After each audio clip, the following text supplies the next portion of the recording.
Hey, what is up guys, Woo here back with a brand new video, and today we are going to be doing a sequel of What If Midoriya Had a Quirk. So let's do a quick recap on the last part just in case y'all don't remember. What happened last time was that Midoriya got into the UA Hero course after passing the entrance exams by placing first place, and now he heads off to UA High for his first day. Also, real quick, let's go over his quirk. He has pyrokinesis. It allows him to control fire and bend it to his will, and I also made it where he can also breathe fire as well, just because I wanted to put that there. So without further ado, let's get started. The pro hero Eraserhead, aka Shota Aizawa, greets his class by saying that his class isn't going to be easy. Matter of fact, it's going to be very difficult. He tells him to put on the gym clothes UA provides and to meet him outside. Ochako walks up to Midoriya saying hello and thanking him for saving her life during the entrance exam, and as Midoriya proceeds to tell her that he didn't mind, he gets interrupted by Bakugo, as Bakugo mentions to Midoriya that even though he had placed first in the entrance exams, that it's the last time he will lose to Midoriya. Midoriya responds with a quick smirk, telling him that he wouldn't have it any other way. Class 1A walks outside as Aizawa says to them that it's going to be a very special type of test that they're doing today. The one who places the lowest will get expelled from UA, so they better give it their all. As all the kids start to ask why it's a thing, Aizawa explains to them that the hero world is cruel and won't wait for anyone just because they're new to the game. They'll be left in the dust if they don't give it their all every second they can.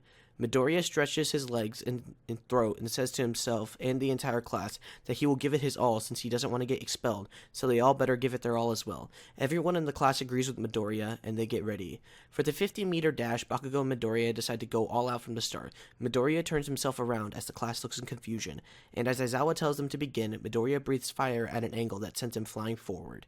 Everyone is in shock that he is using the fire to give him a boost, and as he crosses the finish line, everybody compliments him that he did amazing, but Midoriya looks upset and then smiles. He yells at Bakugo saying that Bakugo may have won the first round, but he'll get him next time, as Aizawa's phone says that Bakugo made it in 4.13 seconds and Midoriya did it in 4.31 seconds. After Aizawa tells them to get out of the way for the next group, Aizawa says to himself mentally that pro heroes have to be creative to succeed, so he thinks that Midoriya did something that was incredibly smart, especially for a boy his age. For the next event, the grip strength, Midoriya and Bakugo tied, and as they look at each other with determination in their eyes, they get ready for the third round, the long jump. Bakugo uses his explosions to basically fly over the sand, and then it's Midoriya's turn. Midoriya takes a deep breath to relax himself, and then takes a leap. During the leap, he points his mouth at the floor at an angle and then breathes a giant fire breath, and then uses the pyrokinesis to bend the fire into his hands, and then he uses it like Bakugo does, except for he flies at a more upward angle to get more air time, passing Bakugo's score barely. Bakugo says to Midoriya that they are officially tied now and that he isn't going to let him win. Midoriya makes a reply saying that he's just getting warmed up, and then they walk away from each other. Ochako asks why he is being so competitive with Bakugo, and Midoriya proceeds to explain to her that they've always seen each other as rivals since they were little kids. They were always about the same strength and stuff like that, but their quirks put them apart. When they would spar sometimes, Bakugo would win, and other times, Midoriya would win. Ochako pumps Midoriya back up as she says that she's rooting for him.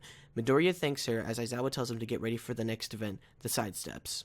Midoriya and Bakugo proceed to tie on that one as well, but now it's time for the last one, the ball throw. Bakugo preps his arm and throws the ball with an explosion to add the boost that he needs, and the distance of the throw is 705.2 meters. Midoriya sits there thinking to himself, trying to think of a way to get a score around that, since if he tries to use the fire breath, he will most likely burn the ball and turn it into ashes. He sits there as he gets himself ready. He throws the ball, sending it flying. Then all of a sudden, Midoriya uses the fire breath on the ground, like from the 50-meter race, and sends him flying in the direction where the ball is going. Then he aims his mouth at the sky and creates a giant fireball, just far away from the ball, making it fly further. The class looks in surprise as Midoriya does this, and then Ochako screams how it's even possible that the fireball sent the ball flying further even though he had missed. Aizawa proceeds to explain to them that the way it worked is that Midoriya used the gust of wind that the fireball would have created around it to add the boost that the ball needed to fly further, and then tells Midoriya good job. Then his phone goes off saying that Midoriya got the ball at 700 meters. Bakugo says nice job, but it looks like he won this time. Midoriya tells him that he will get him next time though, and he promises that.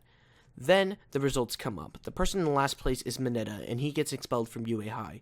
Now, for those asking why he gets expelled, unlike in the anime and manga when nobody got expelled, is because in the original universe, Midoriya got last place, and Aizawa didn't want to expel Midoriya because he saw potential in him, just like he had said to All Might. It's cruel to make a kid keep dreaming of a reality that can't come true, and since Midoriya showed his potential, he decided not to expel Midoriya.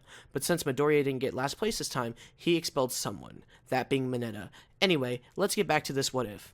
A few days pass, and then they get ready for their training. All Might walks in the room telling them that he is here, and then Midoriya gets super excited. Then All Might tells them to put on their hero costumes, because it's time for the lesson of the day. They will be going against each other. That's going to be it for this video, guys. So if you guys enjoyed this what if, I know I'm most likely going to be published this pretty late. Past me is probably going to get pretty busy on a Friday because he had plans, and you know, sadly, this video is going to come up pretty late at night, but I do want to say thank you guys so much for crushing the like goal on this brand new what if, and I'm going to be looking at what we had to try to create a new like goal for this what if. So if you guys want a part 3, well, it's crazy that there's already going to be 3 parts, make sure you guys smash 350 likes. That's right, guys. The first video has about 300 right now at the time of this recording, so you guys better get that 350 like goal if you want more of this series. So if you guys enjoyed, be sure to like, favorite, comment, subscribe, and I'll see you guys next time. Peace out.